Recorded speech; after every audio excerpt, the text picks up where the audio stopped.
जय श्री राम भक्तों।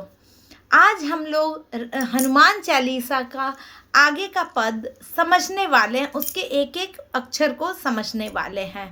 तो महावीर विक्रम बजरंगी, कुमति निवार सुमति के संगी, कंचन वरन विराज सुवेशा, कानन कुंडल कुंचित केसा। तो इसका अर्थ हम आज समझेंगे। तो महावीर यानी कि वीरों में भी वीर है, महावीर है, सभी वीरों के भी श्रेष्ठ है, वो वीरों में भी ईश्वर के समान है। तो महावीर विक्रम बजरंगी यानी कि पराक्रम और शौर्य से भरे हुए हैं।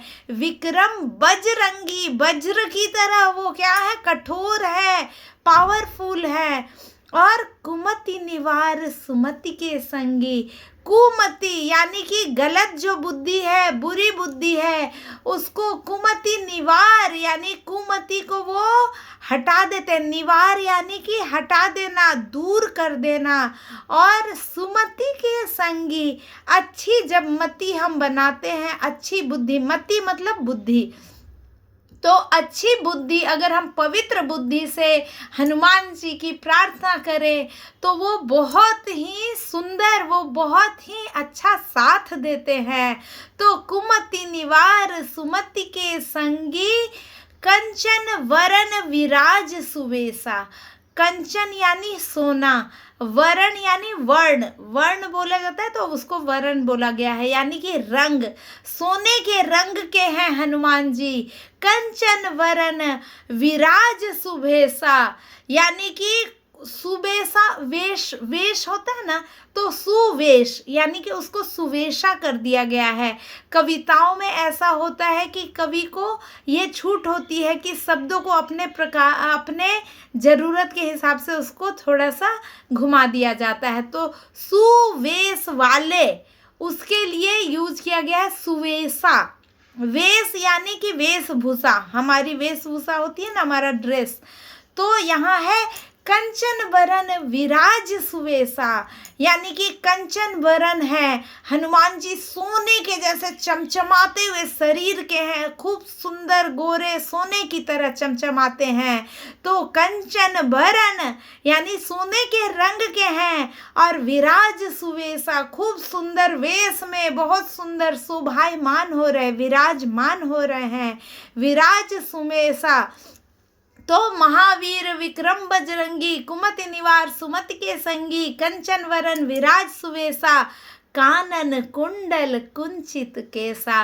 कानन कुंडल मतलब कि कानों में उन्होंने कुंडल पहने हुए हैं, है ना।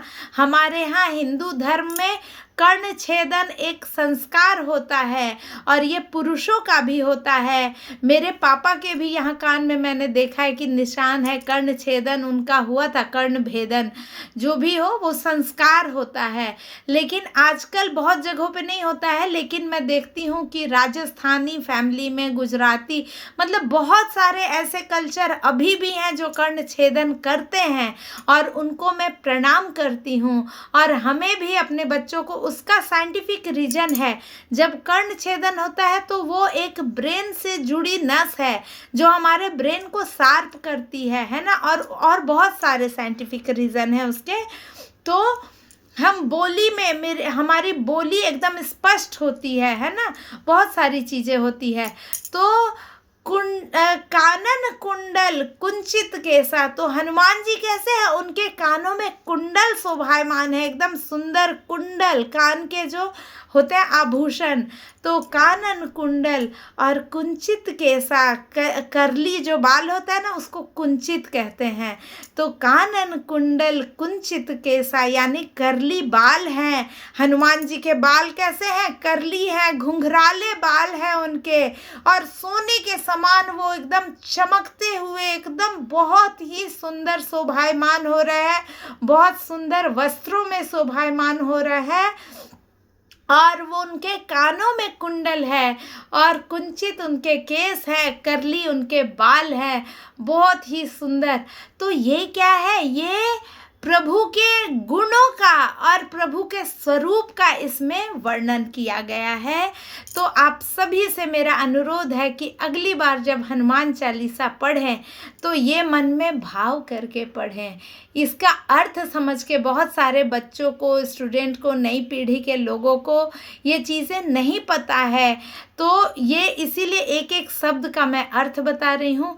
अगर मेरी कोशिश आप लोगों को अच्छी लग रही है तो ये वीडियो सबके साथ शेयर कीजिए, और अगर आपको यूज़फुल लगती है तो इसको लाइक कीजिए, सब्सक्राइब ज़रूर कीजिए अगर चैनल पे नए हैं तो।